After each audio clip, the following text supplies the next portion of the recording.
Oke, Assalamualaikum. Hari ini kita nak bercerita tentang Tanggo.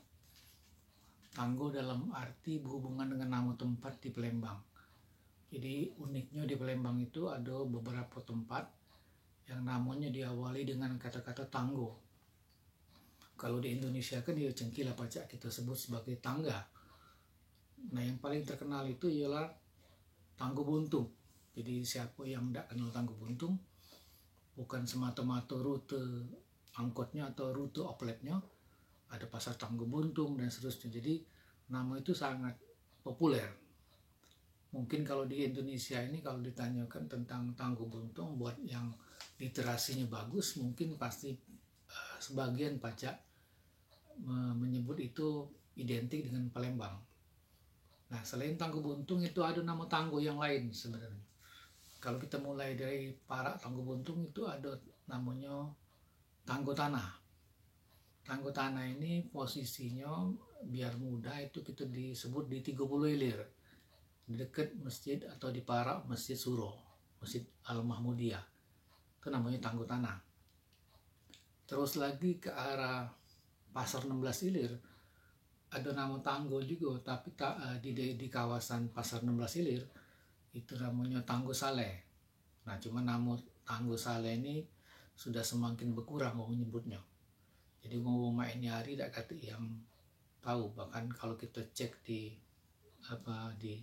peta itu mungkin baik tidak kati. Nah, selanjutnya lagi ada lagi nama di Parak Tanggo Saleh tadi, agak ke arah Ilir dikit, dan di kampung yang sama ada Tanggo Batu. Nah, Tanggo Batu ini cukup dikenal karena kawasan ini sampai hari ini disebut Tanggo Batu, masih di 16 Ilir juga. Itu ada yang mengatakan pernah jadi tempat semacam pelabuhan macam itu. Itu Tanggo Batu di posisinya 16 Ilir dekat Parak Lorong Pangeran Mangku atau dekat Parak dari Sungai Rendang. Nah, terus lagi kalau yang nama Tanggo yang lain itu ialah Tanggo Kita Nyabuang. Kita Nyabuang itu ke arah yang wong nyebutnya muda bah, itu arah 16 Ulu lah kira-kira macam itu. Itu ada Tanggo Takat. Nah, Tanggo Takat ini sudah lama ada, mungkin sama dengan Tanggo Buntung dalam peta-peta lama. Takat itu ada yang mengatakan itu ibaratnya tahapan kita naik tanggo itu betakat, itu satu versi namanya Tanggo Takat. Kemudian ke arah sini lagi ada Tanggo di Sabuang Ulu juga, ke arah balik lagi ke arah Parak Jeramba atau Jembatan Ampera itu ada Tanggo Panjang. Tanggo Panjang itu di daerah tersebut. Nah, itu masih juga disebut. Sesudah itu ada lagi Tanggo Rajo. Nah, Tanggo Rajo ini menurut beberapa versi itu yang paling kuat itu ya di daerah Hulu sebenarnya. Tapi ada beberapa tempat yang lain nyebut Tanggo Rajo. Tanggo Rajo.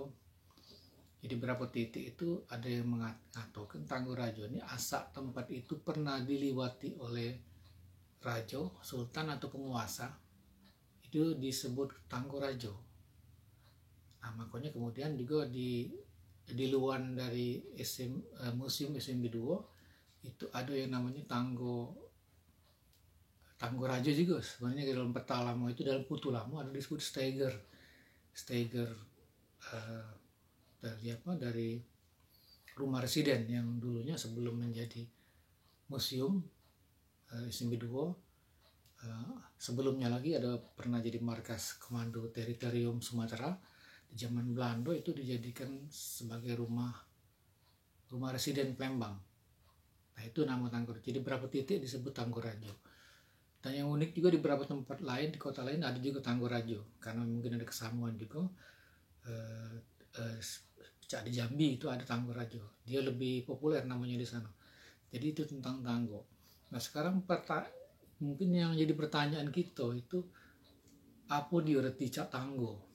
Nah, ini juga Tanggo di sini tidak dalam pengertian umum, karena boleh dikatakan rumah-rumah di Palembang itu rumah-rumah palwoningen dalam bahasa Belanda, itu rumah bertiang, berdiri di atas pondasi tiang, itu pasti pakai cengkila, pakai tanggo kalau.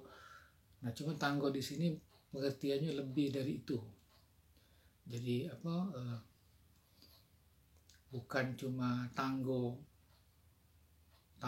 naik ke rumah, tapi lebih kepada semacam pelabuhan rakyat, tapi bukan pelabuhan katakanlah untuk pelabuhan yang resmi oleh pemerintah Belanda dulu. Itu BOM biasanya disebutnya, BOM atau BOM di Palembang disebut BOM, itu disebut dengan BOM. Ada BOM, contohnya BOM baru.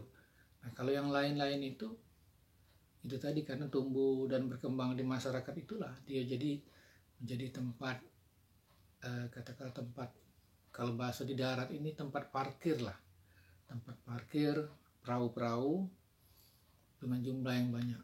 Jadi itu mungkin memudahkan ketika orang untuk melakukan transportasi atau dalam rangka untuk berniaga atau berdagang.